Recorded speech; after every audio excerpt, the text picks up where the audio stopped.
formas farmacêuticas sólidas, né? Comprimido, cápsula, drágia, pó, grânulo, que são as formas farmacêuticas que a gente tem sólidas.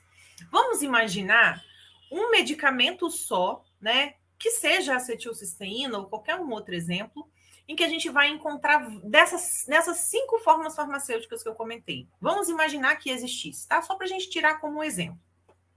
O que a gente teria de diferente? Então, olha, entre cápsula e comprimido, e drágia, que são todos...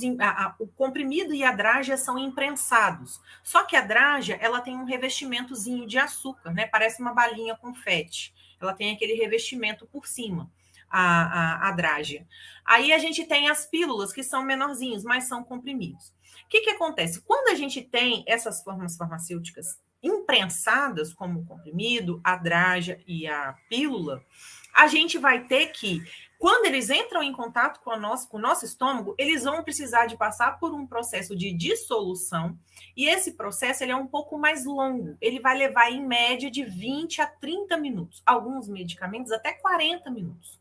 Né? Então, a gente vai ter esse tempo de demora para começar a absorção. Porque antes de absorver, ele vai precisar de ser dissolvido. Daí, quando a gente ingere uma cápsula, o que acontece com a cápsula? A cápsula tem dentro dela o pó. A cápsula gelatinosa dura, normal, né? Dentro dela a gente tem o pó. Só que aquela cápsula ela é feita de gelatina, então ela é altamente solúvel.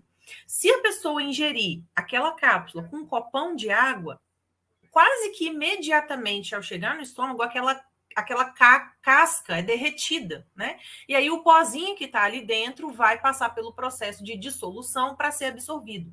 Como é pó, que ele está separado, é mais rápido do que um comprimido que vai passar pelo processo de dissolução, que vai ter que, tipo assim, lá na faculdade você aprende que sobre superfície de contato, né? Então, quanto maior a superfície de contato, mais rápida é a absorção. Quanto menor a superfície de contato, mais rápida a absorção, né? Mais lenta é a absorção. Então, o que isso quer dizer? Você pega uma forma farmacêutica em comprimido, vamos imaginar aí uma dipirona em comprimido, um paracetamol em comprimido, ele está imprensadinho, mas ali você tem toda a formulação.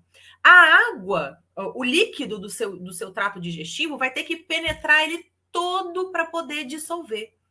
Ao passo que quando você ingere uma cápsula, que a casca é diluída rapidamente, fica o pó. O pó está espalhado, a superfície de contato é grande. Rapidamente ele é absorvido. Então, entre cápsula e comprimido, o comprimido, ele absorve a cápsula, perdão, vai absorver de uma forma mais rápida. Peguei um comprimido em cápsula, peguei um medicamento em comprimido, um medicamento em cápsula. Quem vai começar o processo de absorção mais rápido?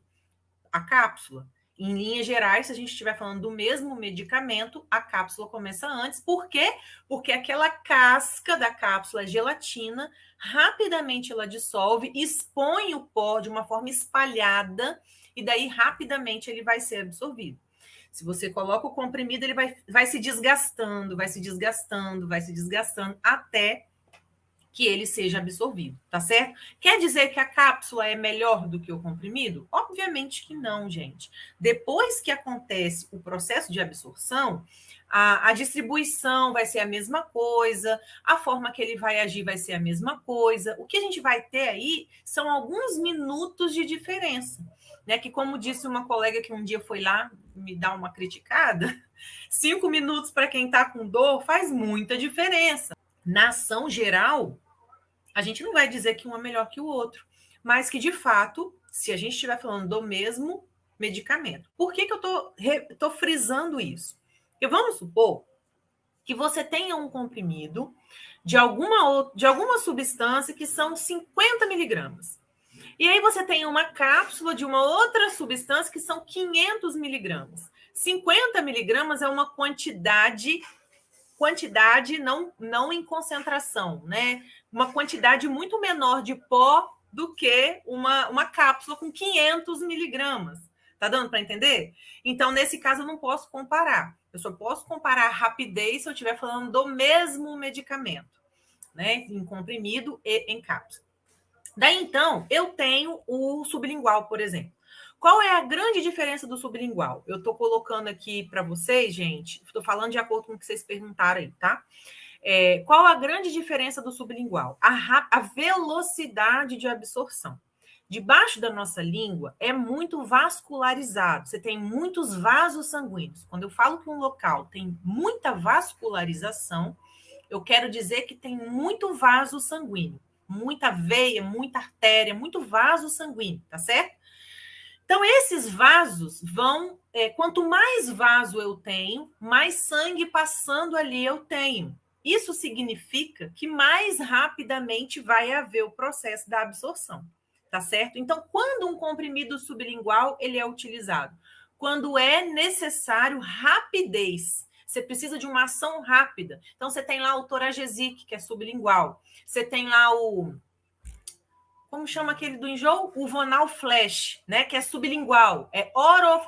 Como é que fala? De liberação, o quê?